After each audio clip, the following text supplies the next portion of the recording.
Hey guys, Trevor here with Seven Peaks Fence and Barn, explaining our product today, the continuous fence.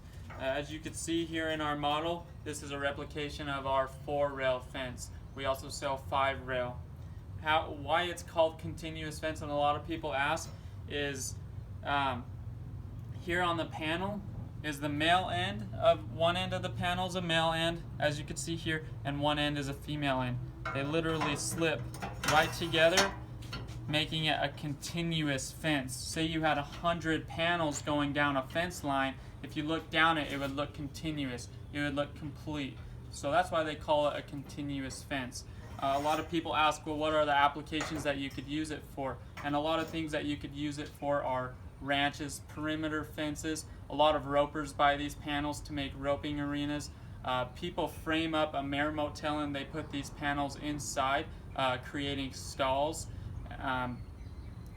There's so many applications that you could use it for, but those are just a few that you can use it for. It's a great little product for anything you want to put behind it. We did a job about 6 or 7 months ago. A guy that has big black Angus cows, they weigh anywhere from 1,000 to 1,500 pounds, and the fence still looks brand new.